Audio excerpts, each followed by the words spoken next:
Lima, I can't even look at you. I'm gonna keep crying.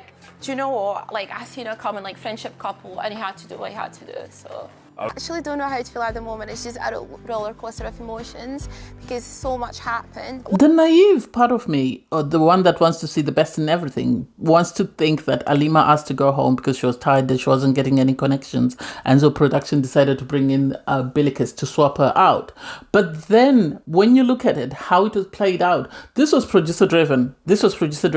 Because had Shakira stood up for Ryan, that would have meant Harry is going home. Or had Tony stood up for Ryan, that would have meant Harrison is going home. Had there been somebody else boring coupled up with the two girls, then they would have sent that person home. But because Harrison has managed to make himself indisposable, this is why Tony didn't stand up for him, as far as I'm concerned. For Alima to be sent home, it doesn't make sense. It really doesn't make sense. Because why didn't they do it like they did it at the sleepover, to keep asking people to stand up until there was no one to stand up for the person that was single? They did this because they wanted to get Alima out because they brought Bilicus in. That's the impression that I get. They didn't want to send. It could have easily been Megan or Helena gone home. Even Emily could have gone home and we wouldn't care. But Emily has now been curated for Tommy because somehow Tommy has been painted as this good guy. There was no way they were going to send Emily home, which meant that the clique, they find the hate that the clique are getting as ratings, so production was never going to send them home. It's really sad that she didn't find her person, and we only got to see her on screen when things were going wrong for her. When things were going right, we didn't get to see her. And I think her calling out the clique as well is one of the reasons why she didn't get the airtime, and this is why they decided to sort of get rid of her, because she was very outspoken. That's the impression that I get. Anyway, hey there, thanks for stopping by. Welcome to my channel. If you're new here, don't forget to subscribe, click the like button, turn on the notification bell for when I upload new videos, and definitely leave a comment. In this episode, I'll be reviewing Love Island, Season 12, Episode 24. So you have the boys in the bedroom having a chat with Ryan. They want to find out where he stands in regards who he's thinking of coupling up with. He's asked, are you going to kiss Tony? I think Tony's his number 2. I think number 1 for him is Shakira. It seems every guy that's come into the villa has been attracted to Shakira. She must be stunning. So he is saying that, he doesn't think he's going to kiss Tony, but maybe Shakira. He's then asked, do you think you can steal Shakira from Harry? And he says yes. Obviously, he has to hype himself up, otherwise what will he do? The girls are starting to sort of question what's happening in regards who Bilicus is going to pick. Meg is panicking. She is panicking because she says they've had a date, so there is a probability that she will sort of steal Dijon. And then there's this question of, is there any other guy you're thinking of talking to? And she said, obviously, it would be silly for me to just lock things down with the 2 guys. Obviously, I need to check up with them because we had a date and just see where we stand after the date. But I feel like I need to explore other connections to see if there's anything there. Otherwise, I'd be shortchanging myself, which I thought was very good, because let them guess. Let them guess. Don't tell them where you lie, because they're going to make your life miserable. And I think because she's come in very sweet and hasn't come in guns blazing, they don't know how to sort of react to her. And because she's black, I think they're trying to avoid the R word. So this is why they might be a bit nicer to her. Anyway, the islanders pick up their drinks and off they go for a chat. Bilicus then goes and pulls Connor for a chat. I've never seen Connor like this. Even with Megan, the one he cried for, he seems giddy. He seems excited. I think the familiarity that they come from the same place is one thing, but I think he's also very attracted to her because the way he was smiling, the way he was giddy, I was just looking at him like, oh my God, because he asked her, is there anyone else you want to have a chat with? And she said, yeah, but it seems like, I really enjoy, well, she implies she enjoyed spending her time with him, which made Connor very giddy, very excited. So I can see them being a couple. What I think would be great is, because she comes across as bubbly and outgoing, that would be good for Connor, because Connor is very reserved, and I think someone who's reserved like him would become annoying, and this is the reason why he sort of ended things with Emily, because it was becoming monotonous and boring. So I think Bilicus will be good for him, because she'll be the life of the party, and sort of he will have no choice but to come out. And then you have Meg and Helena at the fire pit.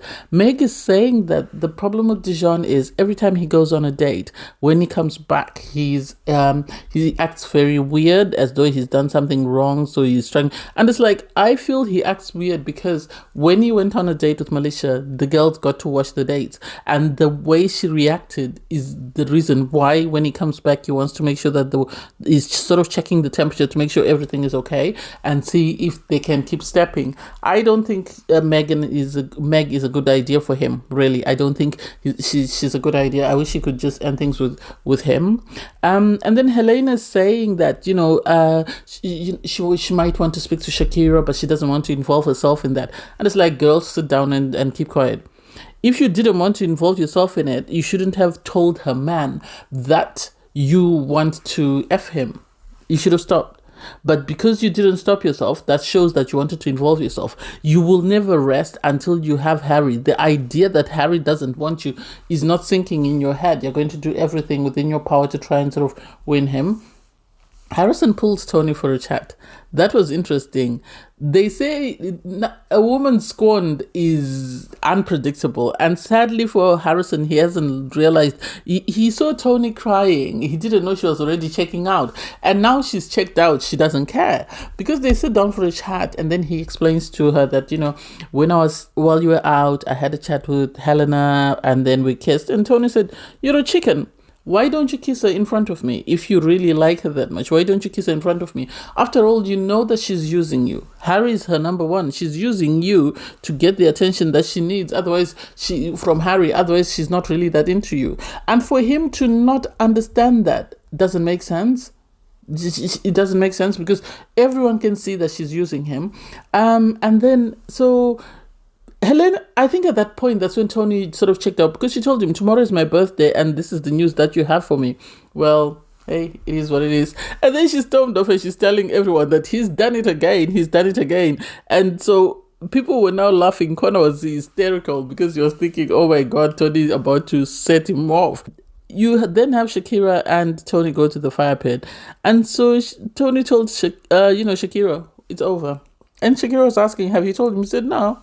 She's already told him before that it's over, and he thought she was joking. And now that she's telling him it's over, he's in for a rude awakening because Helena, if she gets her chance and goes to Harry, he is left with no one. And I don't think any of the girls will entertain him. Even Shakira, as much as they have a good connection, I don't think she'll have time of day for him because he's shown he's an idiot, so treat him like one. I remember Harry saying that Meg is an enabler, but I think Meg and Helena, the reason why they get along is they enable each other's nonsense. Anyway, you have Meg, Helena, Dijon, and Harry on the daybeds, and Helena picks that moment to sort of question Dijon because Megan was complaining that he doesn't say anything when he comes back from his dates. He just keeps quiet. So, Helena asks him, how was your date? And he went, it was good. And Meg in the background is busy saying, oh, Ed, that's more than I heard. He doesn't say anything. And it's like, why are you interrogating him? If you're in a good space, if you're having an amazing time, that's it. For Dijon to say, oh, it was good, but she's not my Meg, Dijon is just saying what he feels, Meg needs to hear to keep her sweet. That's the impression that I get. Bilicus comes and pulls Dijon for a chat and they go to the fire pit. The excitement on Megan's face because she said, oh, at least I can hear what's going on. I know on online people were questioning Harry's comment. I don't think he meant it in a sort of racial way when he said, how do you feel about that? I think he was trying not to make it seem as obvious as though, this is what he was saying, but I could be naive. I could be trying to see the good in people. I will keep an eye on that because it seems even in the real world, outside of the show, his friends are mainly black, but then that doesn't mean that people don't hate certain groups of people, but I'll keep an eye. Dijon was more vocal. He was more lively. He was more excited. You could see the big smile on his face. And even Harry said, oh, he's doing very well. And Dijon is making sure that he puts his point across. And it's like, Dijon likes Bilicus. There's no two ways about it.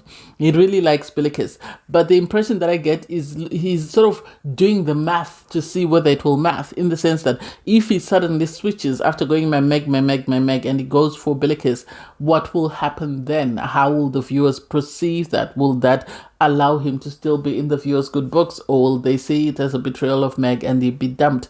I think this is the math that he was doing, but there's no question that he likes Bilicus. He really does. You can see it by the look on his face that he likes her. He's excited to speak to her. And so I think she's one of those people who just brings out the best in people when they talk, which is good.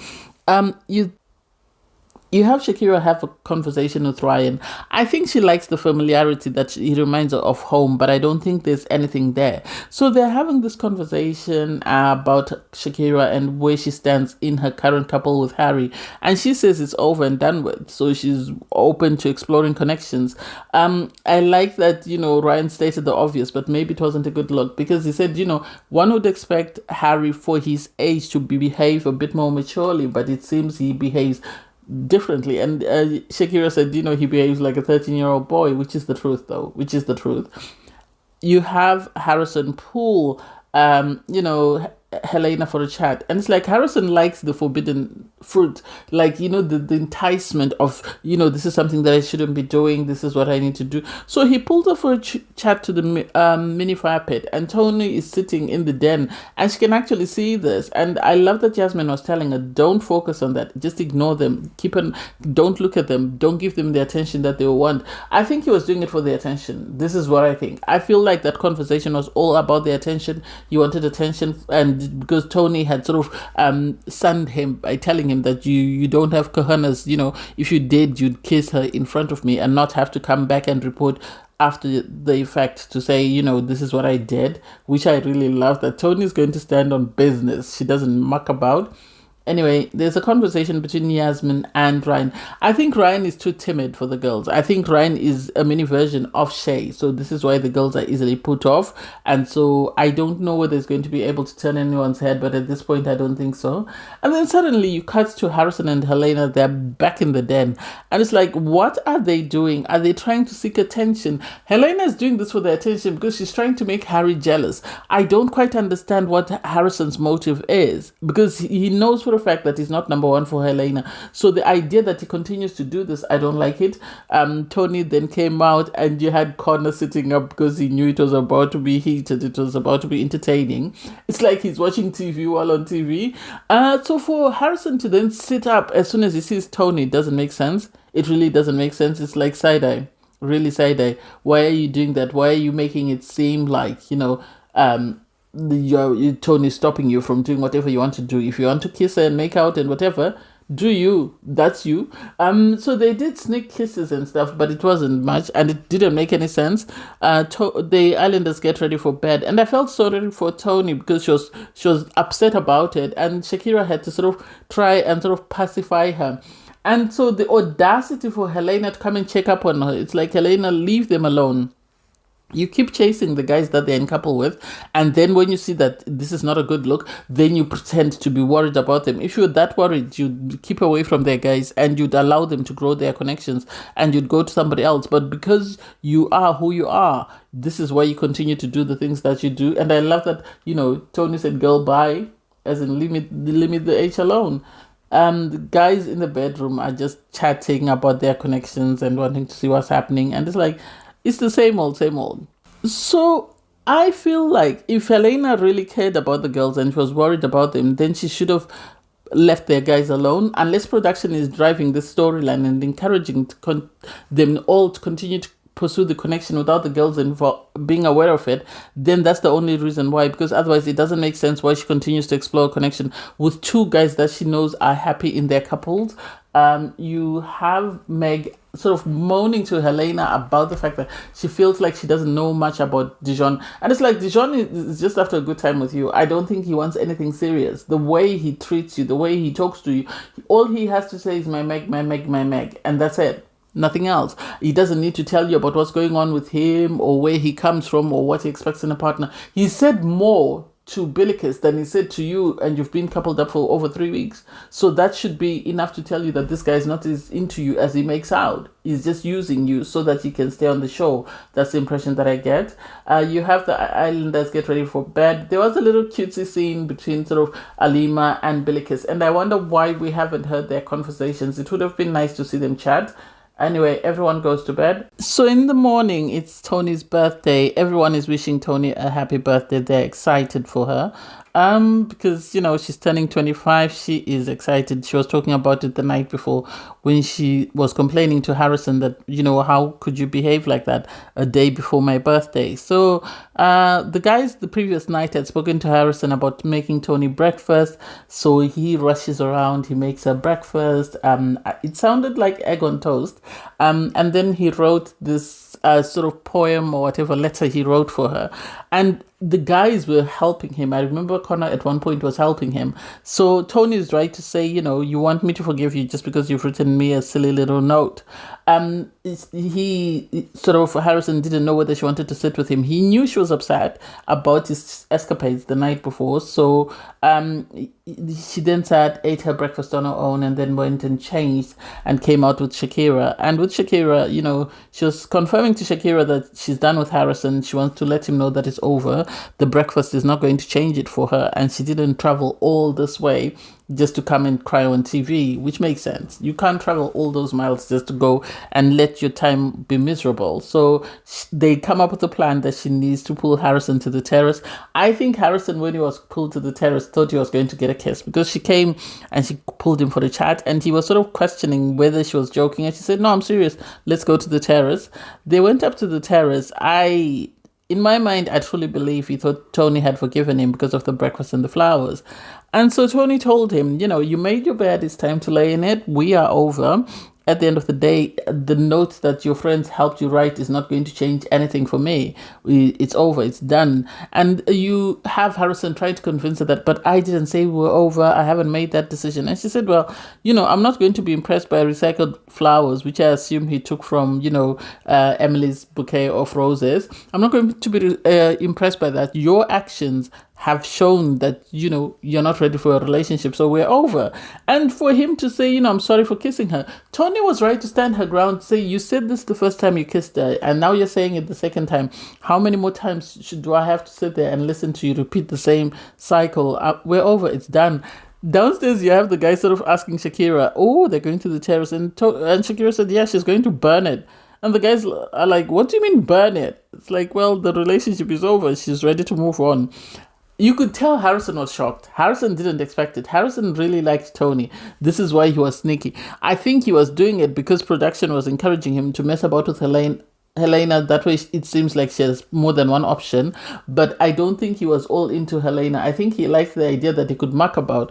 Because once Tony walked out, he sort of poured water on his face. And I think this was to cover up for any tears. That way he wasn't seen to be crying on TV. And then he didn't want his buddies sort of teasing him for that. You have Harry having a conversation with Helena, and he's sitting with Tommy and Emily.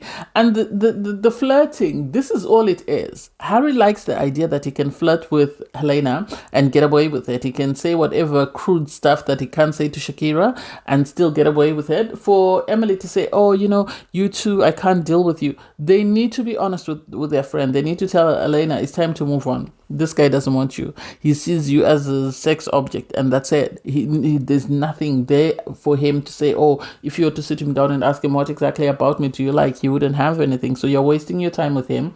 You need to keep it stepping. You have Meg and Dijon go for a chat. That chat for me was useless. And this is why Dijon likes the idea of staying with Meg. It's not that he likes Meg over the girls that are coming into the villa. It's the fact that he still wants to run around.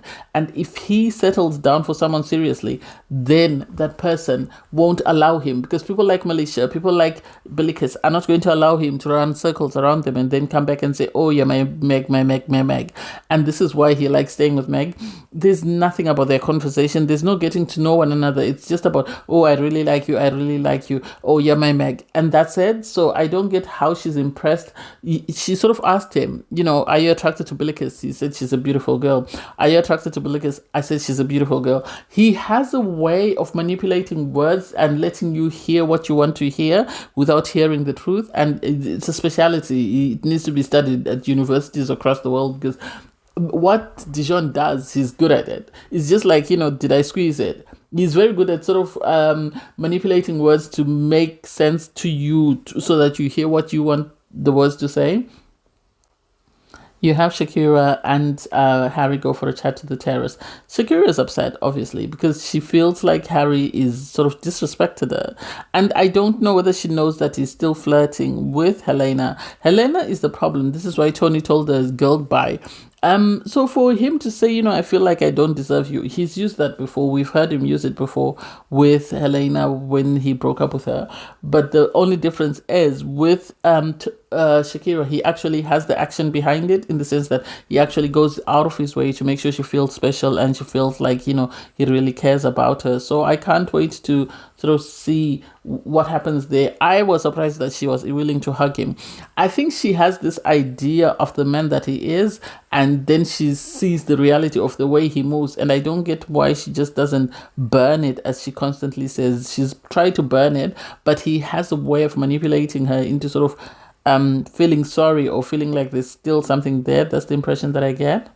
So you have the islanders get ready for the night. Obviously, the conversation revolves around the bombshells and what's going to happen there.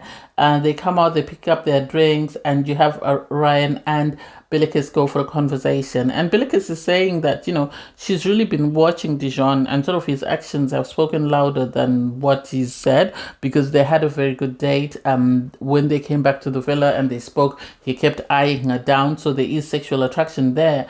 But then his actions have spoken, which means that he's been sort of holding on to Meg because he thinks that Meg is his comfort blanket. That's the impression that I was getting. With Connor, she said there is this, it's easy. Maybe it's because they both come from the same place, that familiarity, but there is definitely a connection there. There is an attraction. And so he feels, she feels there could be something that they need to explore. Ryan, on his part, was saying he's not sure because Shakira has been a bit more sort of standoffish, unlike when they went on their date, so he doesn't know whether he's going to be able to turn her head, even though there is this situation with Harry and how messy Harry has been. You have a conversation between Connor and Harrison is realizing that Tony is moving on. She's shown him that she's moving on. She doesn't care. She would rather go home than to be made to look like an idiot. And so he's sort of questioning whether to sort of make up his mind. And it's like, make up your mind about what? Tony has said she's moving on. She's waiting for a bombshell. If they bring in a bombshell that she likes, it's over and done with you. Helena, doesn't like you as much as you feel she does. And it's a waste of time. You've broken up a good thing for something that for a fact is not going anywhere. And I like that Connor was reminding him that Helena and Connor have this merry-go-round that they're on, and you could be losing a good thing, and it will take you losing it to realize what you had, and he is going to cry. I don't think Tony is going to come back easily to him. At the fire pit, you have Helena having a conversation with Emily, and they're discussing her connection with Harry. She's sort of saying, she doesn't like how things are going on between Harry and Shakira, but because she seems to be in the middle of it. And it's like, well, you keep flirting with him. You keep making inappropriate comments with him. What do you expect? What do you expect to happen, Sherlock Holmes? So you expect them to keep going when you keep flirting with a guy and telling him you want to F him. Make it make sense. I don't get it. She does these things and then she pretends to be ignorant as though she doesn't know what's just happened. And I don't like that sort of person. You have Lima and Ben go to the terrace for a conversation. I assume this was after she was dumped. I want to believe so. So they have this conversation about their connection, how well they're getting on. You have, Alima sort of holding onto his hand and sort of caressing his hand. And so I love that for them. I wanted something that would keep her in the villa, but production had other thoughts, because I feel like they realized that Alima and Ben are becoming a strong couple. So there is a possibility that they could couple up, which would mean that Helena would have no one, because although she's flirting with the guys are not willing to leave their partners for her. So whether it's because they want Meg in the show until the very end, they are going to keep someone who she likes, which is Helena, and continue to sort of entertain her messiness. Tommy receives a text message. The text message asks the islanders to gather around the fire pit. They gather around the fire pit. Another text message comes in that says there will be a recoupling, or this is their opportunity to recouple. So Bilicus and Ryan are told to stand in front. They stand in front, and then a message comes in to say if any boy wants to couple up with Bilicus, they need to stand up. You could tell that Dijon was very conflicted. He was very conflicted. very conflicted in whether or not to stand up. You could see the look on his face that part of him really wanted to stand up, and I don't understand why he didn't stand up. Anyway, you eventually had Connor stand up. And he was upset because he knew in standing up, that was most probably putting Lima in jeopardy. But he enjoyed his connection with Bilicus, and he wasn't going to let that go. So he stands up, he's the only one. And he said, his chats have been very good. He finds himself very happy. He thinks that there is something there. So he couples up with Bilicus, which means that Lima is vulnerable. For Ryan, none of the girls stood up. He was too boring a guy. He was too boring. Ryan and Jojo are the same person. They are just as boring as Shay. And sadly, you need to have a lot of personality in order to come onto the show. And so because no one stood up for him, we didn't have a round two of anyone being asked to stand up for Alima, even though there was a possibility Ben would have stood up for her. And so a message comes in and says they're vulnerable and they're going home. I was side-eyeing production. They really couldn't fathom the idea of having Alima and Bilicus in the villa, because I think Alima was refusing to do certain things that they wanted her to do. And the fact that she stood up to the clique right at the start of the show and was a standout with the viewers because of that, I feel like this is why she never got any screen time, and this is why they felt at the first opportunity they had, they were going to dump her, and they brought in someone so that they could replace her and still say they had a black girl in the villa. I don't understand why they couldn't have more than one, because last time I remember in Whitney's season they had Whitney and Catherine. So I don't understand why we couldn't have Bilicus and Alima stay in the villa, unless maybe Alima only signed on to be in the show for a couple of weeks and then she would go out and be tagged in by somebody else. That's the only other impression that I could think of, because she seemed unbothered, she seemed unfazed by it, and she seemed ready to go home. It was really sad to see Yasmin cry. GBT cried. She said she was trying to hold it in, but she couldn't hold it in, and every time she came around Alima, she would start crying. The girls were crying. It seemed like she was a very, very sweet girl, and she really got along with the girls. So it's going to be sad that she's going. The clique liked the idea that they could hide behind her and pretend to be nice, and they knew that she wouldn't let them sort of get away with murder. So this is one of the things they didn't like about her, in my opinion. But at the end of the day, I liked her. I thought she was very good. I thought she brought a lot to the show, and I'm sad that she's gone home. Ryan, sadly, it's as though he never came in. It really is. He didn't do or say anything that stood out. The guys, you could tell, were going to miss Alima. They did say they really liked her. So it's sad that she's going, but hey, it is what it is. Anyway, thanks guys for watching. Please don't forget to like, share, comment, and subscribe, and click the link in my video to watch my review from episode 23. Bye guys.